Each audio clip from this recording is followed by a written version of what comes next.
और साहित्य अकादमी के ही यहाँ विराजमान अधिकारीगण,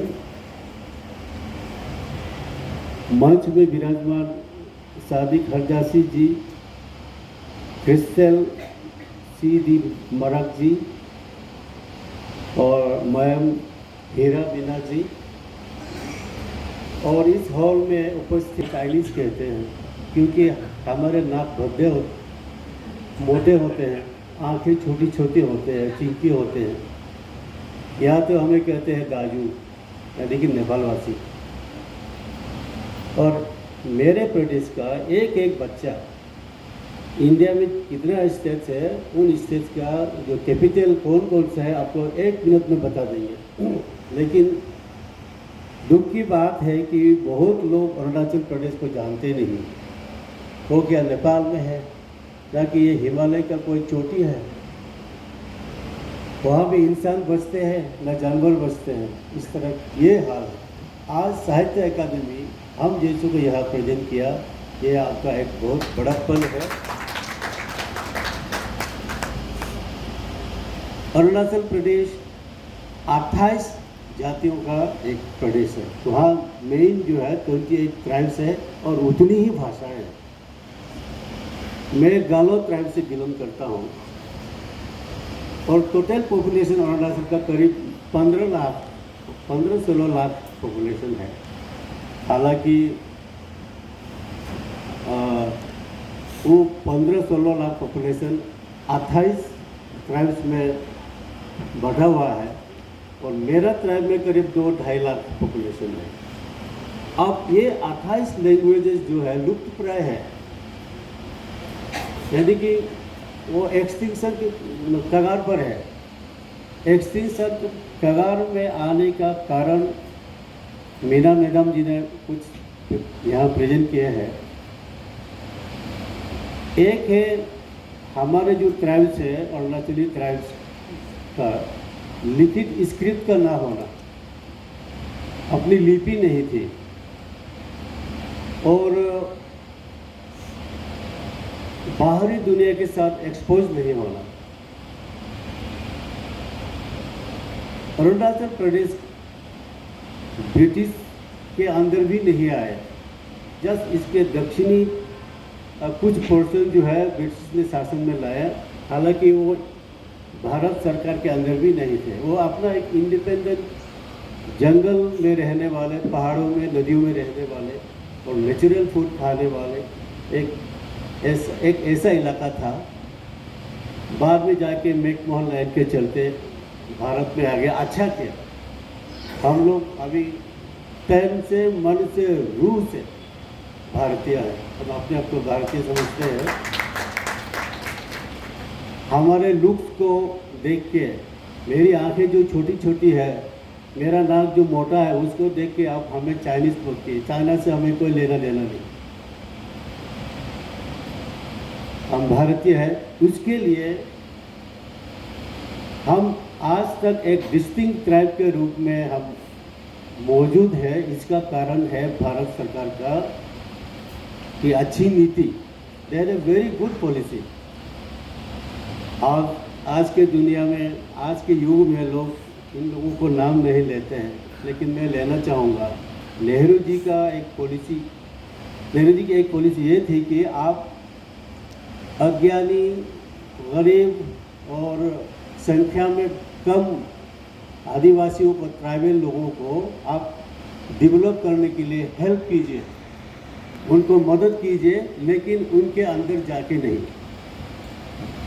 उनके गांव में जाके, उनके अंदर अगर घुस के आप उनको डेवलप करना चाहेंगे तो आप उनको डेमोग्राफिकली आप आउट नंबर कर दोगे और उनकी भाषा, उनकी बोली, उनके जो रहन सहन, कल्चर, कस्टम गायब हो जाएंगे। इसीलिए डेवलपमेंट भी थोड़ा स्लो हुआ। जितना होना चाहिए था उतना नहीं हुआ, धीरे धीरे हुआ। लेकिन किया उन लोगों ने, टीचर्स भेजे और हमारे लोगों को लेबर काम में लगा के रास्ते बनाए। और सबसे पहले तो उन लोगों ने इंडियन आर्मी को दिया। हम जो हिंदी बोल रहे हैं, नॉर्थ ईस्ट में अरुणाचल प्रदेश सबसे ज़्यादा हिंदी बोलते हैं अरुणाचल प्रदेश के लोग। उसका कारण है आर्मी। आर्मी के लोग नॉर्मली हिंदी बोलने वाले होते हैं, चाहे वो उड़ीसा के हो, चाहे वो साउथ के हो, चाहे नॉर्थ के हो, जो जहाँ के भी हो, हिंदी ही उन लोग वहाँ आके बोलते हैं। तो हम लोगों ने हिंदी पिकअप कर लिया, जो बाजार में जो बोले जाते हैं वो वाली हिंदी। अब वो लुप्त प्राय भाषाओं को जिंदा रखने के लिए एक जरिया है इस टाइप का सिंपोजियम, सेमिनार, जो आप जो पेपर सबमिट करेंगे उसको साहित्य अकेदमी जो है आगे ले जाएंगे, और कोई अगर वो किताब के रूप में पब्लिश हो जाती है तो आने वाले पीढ़ी जो है इसको पढ़ेंगे, थोड़ा सा तो प्रिजर्व होगा। मेरे प्रदेश में ऐसी ऐसी भाषा है, आपको ताज्जुब होगा कि एक ही वर्ड में काफ़ी मीनिंग एक्सप्रेस करते हैं। एक एग्जांपल देता हूँ इदू भाषा में। उनकी भाषा में एक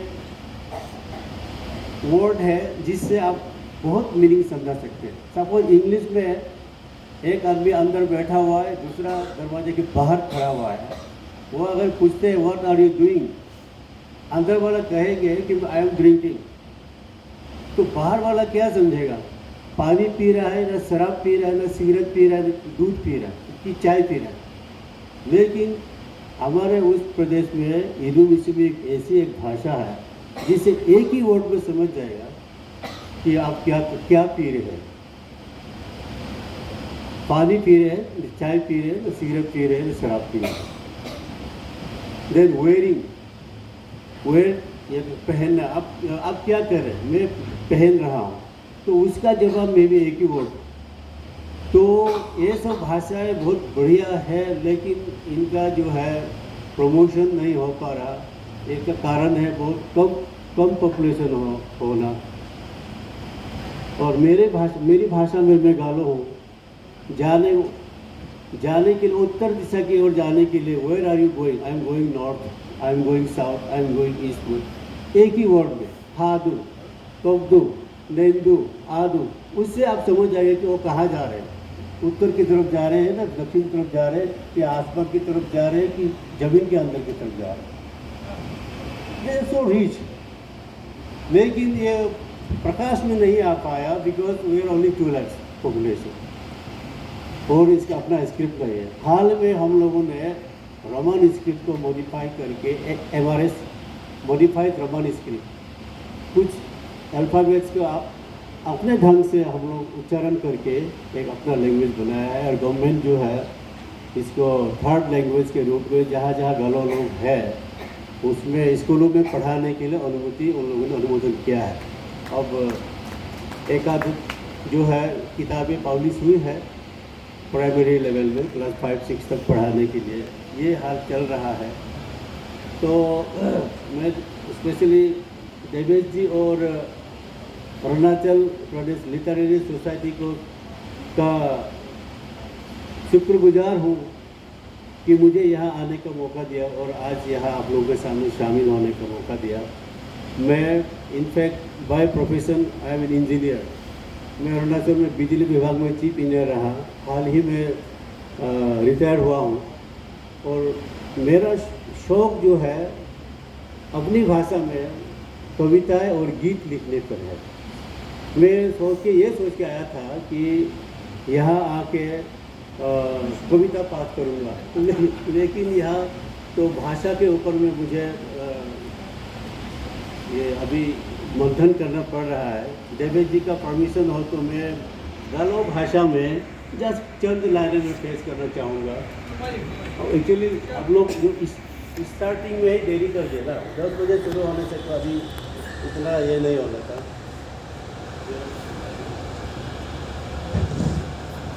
भी है, लेकिन जस्ट फ्यू लाइन, और उसकी अपनी जो यूनिक शैली है, जो गाने का जो अंदाज है, उस पर मैं गाऊंगा। ये कविता बेटी की विदाई के समय में जो है गाई जाती है, बोली जाती है, और ये कोई फिक्स नहीं है। मैं एक हिसाब से बोलूँगा या कोई दूसरा अपने हिसाब से बोलते हैं इसको, बट अल्टीमेट एम जो है शादी में बेटी जो है विदा ले रही है घर से, उसमें जो है माँ या पिताजी उस गाने के थ्रू से